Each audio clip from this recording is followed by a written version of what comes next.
On the 30th of June, 1908, an explosion ripped through the air above a remote forest in Siberia near Podkamennaya Tunguska River.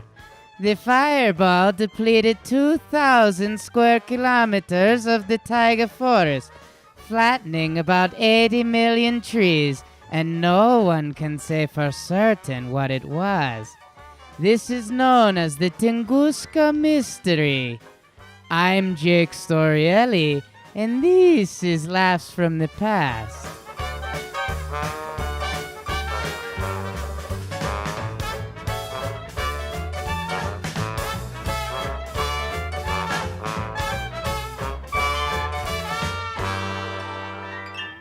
That voice sounded like a flamboyant robot who likes murder.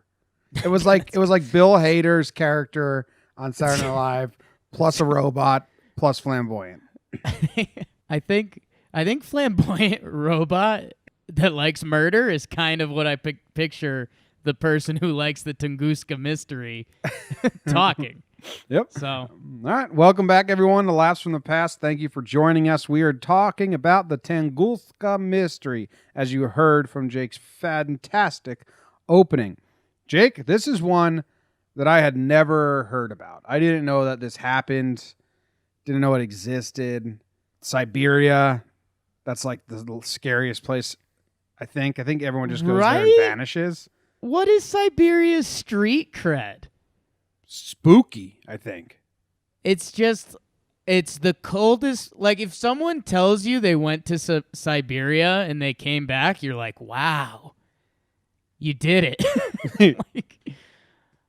Or if someone tells you they're going to Siberia, you're kind of like, I think you drop the casual, like, oh, that's the trip of a lifetime. And then the second they leave, you're like, why would you go there? Yeah, I have no idea what happens in Siberia.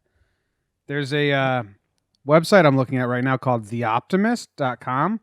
It says things to do in Siberia. The first picture says this photo of 5 cheese factory workers in Omsk, a city in Siberia. The men got drunk, took off all their clothes, and had a fun naked time partying in a vat of milk. That's number one thing to do in Siberia. The guys that work at the cheese factory partied in a vat of milk. Number 2 is snowboarding.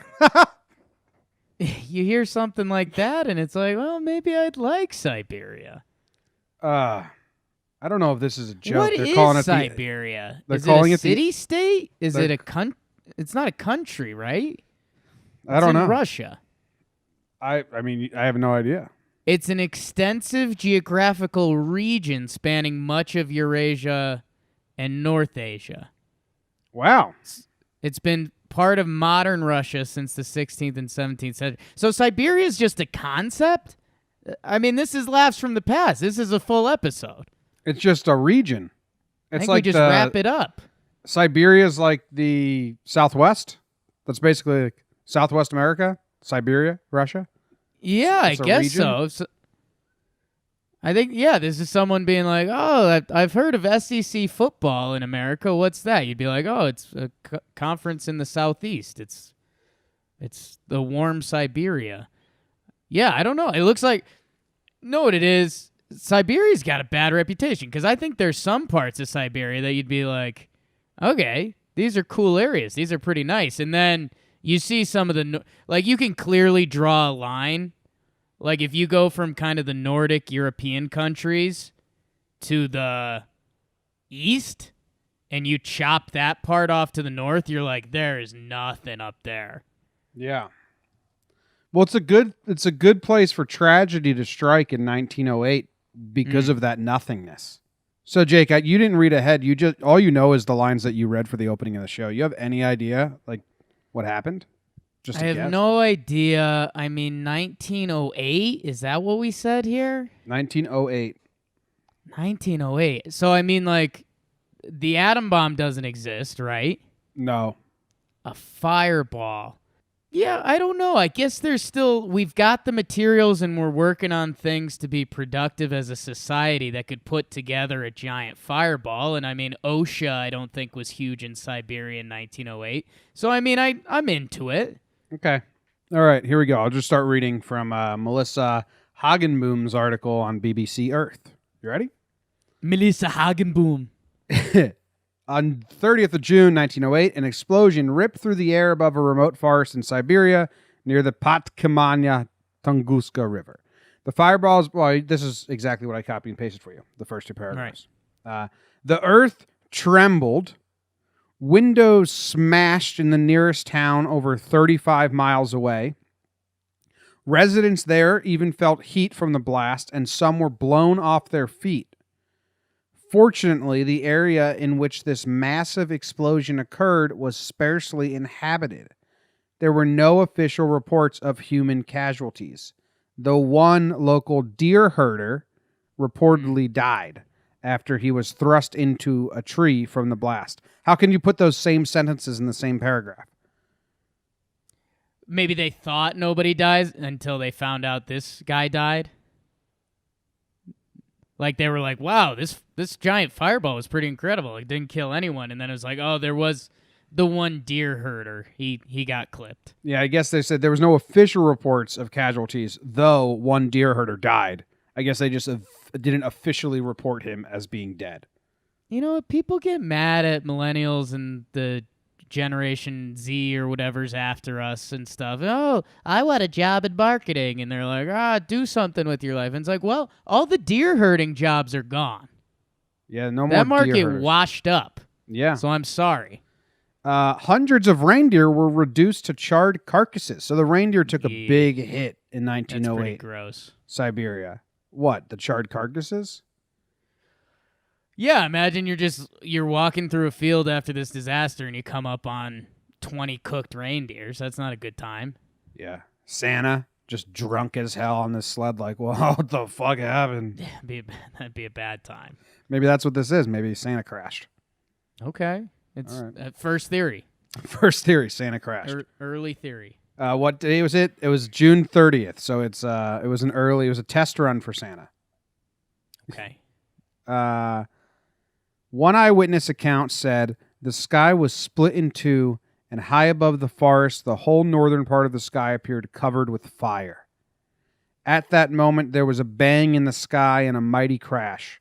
The crash was followed by a noise like stones falling from the sky or of guns firing. Whoa.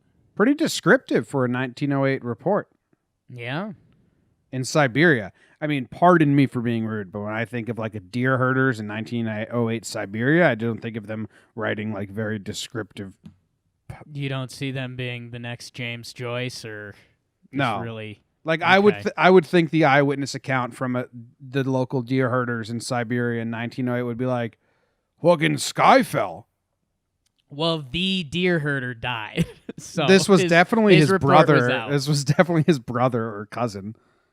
Yeah, who's a world-renowned poet. This Tunguska event remains the most powerful of its kind recorded in history. It produced about 185 times more energy than the Hiroshima atomic bomb. Okay, so time out. Mm-hmm. Because I mentioned the atom bomb earlier, and that's the international, like, known, like, biggest weapon that's been used ever, I guess. Is that a good description? Yeah, this was way bigger than that. Like, it's like the atom bomb. People talk about Chernobyl and stuff. So this is 185 times more Nagasaki energy. Or whatever. Hiroshima, yeah. Hiroshima. Okay. It's huge. All right, so yeah, now I'm kind of in shock because I mean we need a lot of energy to get that going. Yeah. Seismic rumbles were even observed as far away as the UK, and in London on this night they said they could read the newspaper at midnight with no lantern. The whole world, well, the whole earth got blown up, basically. And only is the world all friendly in 1908? No. Like Russia was going through some revolutions. I mean, we're like a decade away from World War I breaking out. Right, but like, how does this news travel? I guess there's communication involved for sure. But so Russia reaches out to the U.S. and is like, "Hey, I know we're not boys right now, but we just had a big one." I'm guessing that all the local newspapers wrote about this event the next day, like something weird happened, and then historians gathered all the newspapers from this day and said, "Oh, and in London they said this happened on this night, and in this they said this happened this night," and tried to tie it together. They might not have been communicating in 1908, but some historians probably pieced it together. Okay. And yet, over 100 years later, researchers are still asking questions about what exactly took place on that fateful day. Many are convinced that it was an asteroid or a comet that was responsible for the blast. But very few traces of this large extraterrestrial object have ever been found, opening the way for more outlandish explanations of the explosion. Tunguska region of Siberia is a remote place with a dramatic climate. It has a long, hostile winter and a very short summer, when the ground changes into a muddy, uninhabitable swamp. This makes the area extremely hard to get to. Snow melts, and then you can't even walk there. Nice. So right now we've got a swamp that blew up? Basically, yeah. Potential asteroid swamp that blew up. Okay. Mm-hmm. When the explosion happened, nobody ventured to the site to investigate. This was partly because the Russian authorities had more pressing concerns than checking out some scientific curiosities. And political strife in the country was growing. World War I and the Russian Revolution were just a few years away. There were only some publications in local papers, not even in St. Petersburg or Moscow. So that answers your question. This wasn't like big news at the time. Okay. It was only a few decades later, in 1927, that a Russian team led by Leonid Kolik finally made a trip to the area. He had stumbled across a description of the event 6 years earlier and convinced Russian authorities that a trip would be worthwhile. So like, hey... So, not for nothing. You know my gripe with science. But, so, we're talking, what was it, 18 years later, 19 years later, they go back and now they deduce that it was 185 times an atom bomb? I don't know. Well... I don't think they deduced it in 1927. I think in 1948, they were like, wow, that atom bomb was big. Probably the biggest thing in the world. And someone's like, you ever seen the crater in Tunguska? Yeah, I need an energy expert on the show. We'll make some calls. All right. So this guy hears about this event, right, in 1927. He's like, wait, hold up. What happened? And the drunk reindeer herder family is like, no, my buddy, he got thrown into a tree and died. The sky fell fire on us. Here's my poem about it. And the scientist is like, what? Hold on. Emperor, dude. Can I go check this out? Did you know this happened? Sky fell? Right. So 20 years later, he gets to go check it out. He found a large area of flattened trees spreading out about 31 miles wide in a strange butterfly shape. 31 miles wide. So maybe a pterodactyl crashed. Well, I mean, if you think a pterodactyl is 31 miles wide, I think we got problems there. Well, dinosaurs, man, it was crazy. Maybe it was a pterodactyl fleet. They were doing flying V formation. 31 miles wide. How wide is Rhode Island? I think it's like 18 miles. That's a good question. Rhode Island... Imagine if I knew that. Yeah, if you knew that. It's north to south is 48. It's east to west is 37. So, I mean, essentially Rhode Island wide here, plus 6 miles. So Rhode Island fell into Siberia. Basically. You know, we were talking about all this shit about Siberia and like, why would you go there? What do you think Siberians think of Rhode Island? Never heard of it, probably. Never heard of it. They'd look at it and they'd be like, oh, it's in America and it's by water. I think I'm down. Island full of roads? Maybe they think it's Venice. Maybe they think it's a code word for Venice. Ooh, it's like a reverse Venice. It's only roads. Yeah. Okay. So he found so we need an energy expert and we need to reach out to someone from Siberia to see their thoughts on Rhode Island. Rhode Island, yeah. Okay. It puzzled this dude that there was no impact crater because he thought it was a meteor, you know? and there's no indent in the world. This led me to Google like where crater meters have hit and the indents in the earth. There's one in Arizona. There's one in Peru. One in Peru landed in 2007. It's like, whoa, that shit's wild. I was gonna say, like, when was the last meteor? I don't want to say this in a rude way because I feel like it could be a horrible disaster. But like, when have we had the last good meteor? I think it was 2007 or 2009 in Peru. Starts with a C. It's like Karascaga or whatever. To explain why there was no crater, he suggested that the swampy ground was too soft to preserve whatever hit it, and that any debris from the collision had been buried, so it just went straight into the earth. Okay. Not a bad theory, I guess. But Kulik still hoped he could uncover the remains, and in 1938 he wrote, "We should expect to encounter at a depth of hardly less than 25 meters crushed masses of nickeliferous iron, individual pieces of what may have a weight of 100 or 200 metric tons." So he's like, let's just go in the swamp and dig up a meteor. I don't know. I don't really get it. Yeah, I get it. He's saying that's what they would find. Russian researchers later said it was a comet, not a meteor. I didn't know there was a difference. Do you know that? A comet and a meteor. I mean, is a comet like technically a star and a meteor is just like space rock? I'll give you partial credit. A comet is actually made up of ice, not rock. So they're saying the ice hit and then just melted into the swamp.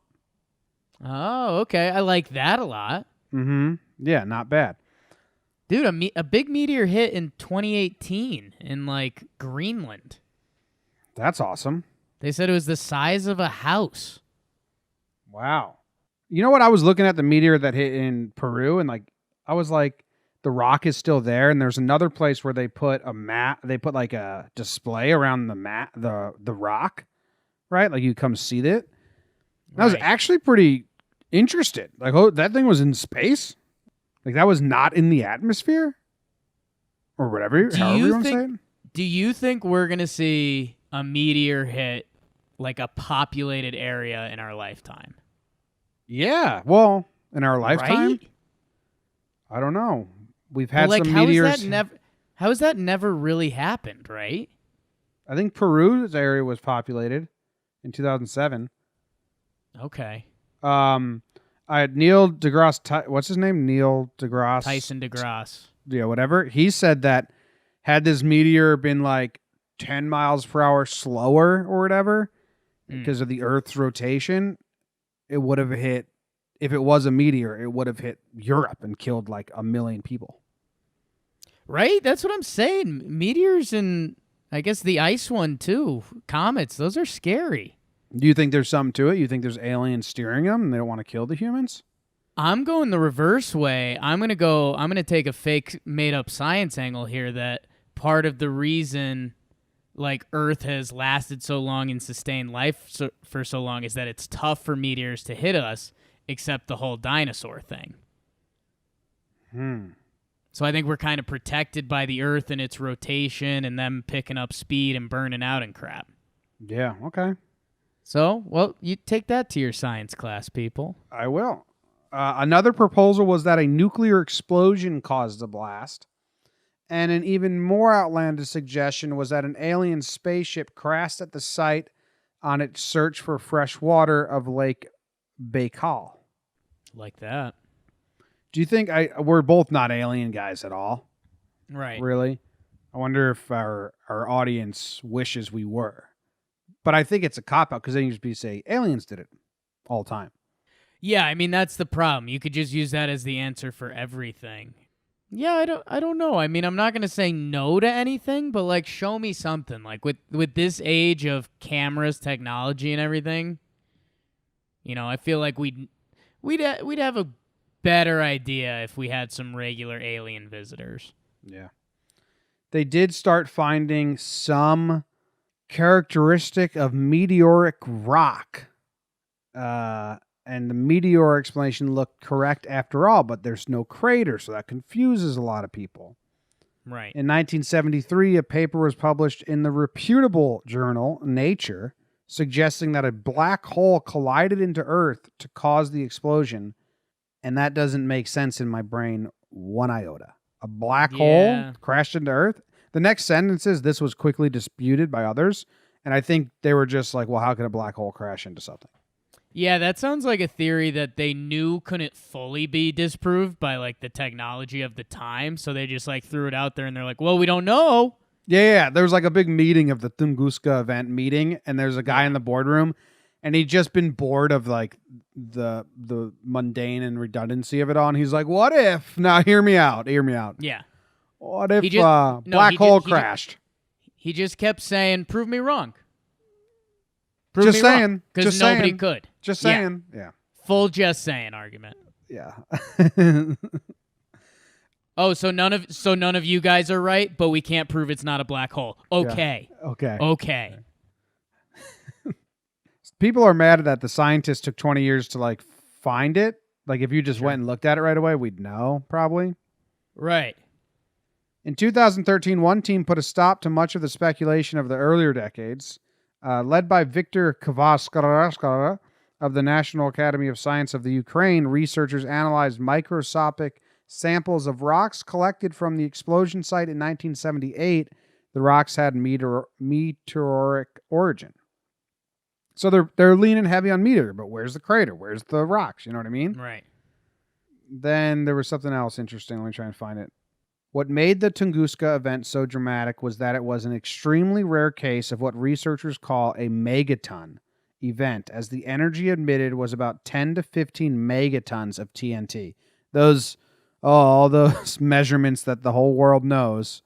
It was 10 to 15 megatons of TNT. So I know that means a lot to everyone listening.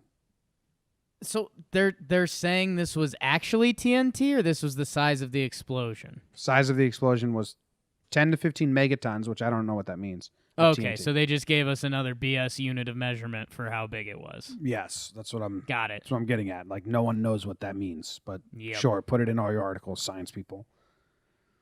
It's the only event of this magnitude that's ever happened. Like we said, it was bigger than the atomic bomb. There's another theory, Jake, that there was a crater. Right? Okay. And there's a lake in the area now, which the crater caused that lake to happen. So that's going back to the comet, basically, that it made a crater and then it just melted and made a lake, right? Yeah, in 2007, an Italian team suggested that a lake 5 miles northwest of the explosion's epicenter could be an impact crater. Like, they say it wasn't on maps before the event. Well, how many maps were Siberia were being made before the event? No one lived there. The reindeer herder supposed to make maps of the place? Yeah, nobody had a map. And it's like a small lake. No, that's a dumb argument. Well, it wasn't on the map before. Nothing was. Yeah. But Luca Gasparini traveled to the lake in the late 90s and says it's difficult to explain the origin of the lake in any other way. Now we are sure it was formed after the impact, not from the main Tunguska body out of a fragment of the asteroid. That's interesting to me that there's people out there, Jake, and their job as scientists, I guess geologists, is like, how's this lake happen? And they can figure it out. Well, mountain there, stream there, blah, blah, blah, blah, blah, coincidence here. I see a lake. I'm just like, oh, lake. I was just going to say, I mean, like, you mentioned that an Italian team went out there in 2007 or whatever it was. Like, how did that all come together? So you got to pay 5 scientists. They got to have money to live and learn and tools and stuff. Like, were scientists the first ever, like, startups? Like, startup people just go to rich people asking for money and like, yeah, we plan on doing this, this, and this. Is that basically where science was? Yeah, they get like grants to go find something. Okay. And that's like, oh, yeah, it's weird. I don't know how money works these days, but yeah. A bunch of Italians, we're going to go find out if that lake is actually from that crater. Okay, enjoy your vacation. No. Yeah. Pay for us to do it. No. And what if you find out it is? Yeah, what's the actionable return What's here? the end game? The Lake Chico is an impact crater. It's not a popular idea, Jake. It is just another quasi-theory, says Artemiva. Any enigmatic? Enigmatic? Is that the word? Yeah, enigmatic objects at the bottom of the lake could be easily recovered with minimal efforts. The lake is not deep. So they're saying that the lake theory is not good. So I think the prevailing theory among scientists is that the meteor came down, and when it broke through the atmosphere, it exploded. Sure. Before it hit Earth. And then just a thunderstorm of rock, of sky rock, fell onto the ground. And that's why it sounded like rocks falling. Do you have any other explanation? Do you have a theory? I don't even know if I'm smart enough to think of theories on this one. So let's see. We think something fell from the... okay. I mean, this is what it is, Jim. I mean, something fell from the sky. If it was in 1908 and it made damage that was 185 times, bullshit, the atom bomb, then it was something that wasn't from this earth. Like, this isn't Russia trying to be number one in the world. Like, literally nothing in the world could have provided this power. So it's something otherworldly. I think we can say that. Well, right? Other earthly. It's not from Earth. What's the world? Seems like a heavy question. I mean, this is our world, so I think it's another world. It's out of this world. Meteor. What was the other one? Stalactite, or what are we doing? Oh yeah, stalactite, stalagmite. Those are the things that drip down in caves. Those are in caves. Meteor and comet. What are we talking? Comet. I mean, that makes the most sense, right? I hope so. Nothing makes sense to me at all about this subject because I hate science. Right. And it's pretty sciencey. The images of the place where it hit are pretty wild. Still to this day, no trees have grown. It's 100 years later. And there's that's interesting to me. Yeah. Because I feel like if it is comet meteor, you think life goes on after that, but you wonder if there are chemicals or something involved, then that stops trees and stuff, right? Mm-hmm. Maybe it's a little column A, a little column B. Maybe we got a meteor stalactite that comes in and hits some Russian bombs or something, and it creates something a little more like crazy powerful. I have something that just another I'm so skeptical of the past thing. Sure. They went and visited in 1927 and said it was in the butterfly shape. Right. Before they didn't have an aerial footage of it. There's no way they could see from the sky. Like there's no drones, there's no planes, right? Right. So say you're walking in the forest and you're just like, there's trees falling, right? And you're walking along the edge of the fallen trees and the trees still standing up. There's no way in the world I'd be able to tell you what shape I'm walking in, yet alone butterfly. Maybe I'd get circle. Okay. Do you get what I'm saying? I do get what you're saying. I just I don't know. I was wandering in the fucking forest. It went on forever. The trees were down. Right. I'm picturing a big version of whenever you see them doing like a dinosaur bone excavation on like a TV show. And they have like the little string around the area that they think the dinosaur bones are in. I'm picturing that, but just on a mass level. 31 miles string. Yeah, I mean, I don't think the string was there, but I think they used string technologies. Okay. Yo, whose job was that? Just to walk the 31 miles and look at the area? That probably blew. Cartologist. What's the map maker's name? Cartographer? Yeah, cartographer, something like that. Sure. Yeah. Had to be funny when they got planes, right? And it was like all the cartographers their job was to map out lakes and like the edge of the country and stuff. Mm. And they finally got planes and could get over, and the planes and photography existed now. Oh my God. And planes were the dream. There had to be a bunch of cartographers. We're saying that right? We could be. I don't know. I took a guess, and You went with it. Okay. Which bodes poorly for us. I think you're totally right. Like, there was definitely good ones that, like, that's honed in on their craft, and they were amazing.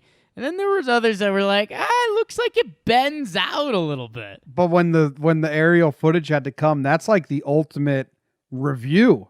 Like, there had to be like a slew of cartographers like, oh fuck, they're gonna know I never walked that fucking lake. Oh yeah, like if there was anyone from my lineage that was doing like the Italian boot and ball area, they were so wrong. They just a lot of educated guesses. Yeah, like the News Times gets the aerial photos and they're like, Charlie, where the fuck did you walk? It's like, oh shit. One time, my great-great-grandpa had, like, too many daiquiris and drew an actual soccer ball. And they're like, wow, Italy's born to play soccer. And they're like, wow, this seems like BS, but we'll roll with it. That's a great job, the original cartographers. Right? Who questioned you? They go to the town mayor, like, would you like a map of your town? Okay, tell me the borders. I'll walk it, and then I'll draw a map. Okay. Oh, it's a square. Here you go. Gotcha. Your town, much like the last town I did, is very square. That'll be $9 whole. So the Tunguska event, I don't know, crater of rocks fell. I was telling Jake. What are we missing? Like, what's any theories we're missing? Any deep Soviet stuff we've kind of washed away? Any alien stuff we've kind of washed away? No, but I heard, I read that this event was eye-opening for the thinkers at the time, because it was like, oh shit, stuff from up there can come fuck with us down here. Like, we're not safe and sound. Rocks can fall out of the sky. Yeah. And that's a scary thought. That's what happened to me while I read this story. I was like, this shouldn't be able to happen. Can't we just build a net? Yeah. Let's to protect our. That would be you at the town hall meeting. Okay. So we all saw that stuff fell from the sky. When are we building the net? Yeah. Please. The scientists would be like, well, the net wouldn't stop it. In 1908, you'd be like, shut up, scientist. Yeah, it would. Yeah, it would. So it's going to be a damn good net. I don't know. There's no real There's no real like theory. I think it's the meteor one. I was telling Jake before we recorded this episode that this is more a story of like, this happened. Like, and people should know that this happened more so than let's figure it out. It's so true. Like, how much more locked in would you and I have been if every Thursday they did a Thirsty for Knowledge Thursday in the high schools, and they were like, we're going to do a badass story every Thursday. This week we're doing the Tunguska incident, 185 times bigger than the A-bomb. Like, junior of high school Jake would have been locked into that. Yeah. We're changing the whole education system, baby. Well, we got, I don't know how many episodes season 3 is going to be. I mean, we have 10 easily, but I'm enjoying historical mystery, so I might just ride it out to bump it up. There's no cap as of now. Or we go to another season and we come back into another round of historical mysteries. Yeah, and Jim, I mean, we're the big old idiots here because the X-Files, my sister's favorite show, did an episode on Tunguska, so it's 1,000% aliens. Oh shit! So. It is a common one with historical mysteries. We're running into just much more common stories, but sorry, we're giving our spin on it. Yeah, Tunguska. Yeah. Tunguska. Play my other intro at the end. Well, double intro. Okay, here's Jake's original intro, and that is the end of this episode. Thank you for listening. If you enjoyed this one or any of the previous 40. Yeah. Leave a 5-star review. Say something about the Tunguska incident. Yeah. Tell us what you think. Or solve any of the cases we've done. The Lindbergh baby one from last week. I think we really did some good detective work there. Yeah, and we had a couple alternative things come in. We had someone mention the driver. So yeah, pick a tale and give us a theory we missed. Yep. All right, that ends this show. Thank you guys very much. We'll see you next week. On 30th of June 1908, an explosion ripped through the air above a remote forest in Siberia, near Podkamennaya Tunguska River. The fireball depleted 2,000 square kilometers of the taiga forest, flattening about 80 million trees, and no one can say for certain what it is. This is the Tunguska mystery, and I am Jake Storielli, and welcome to Laughs from the Past.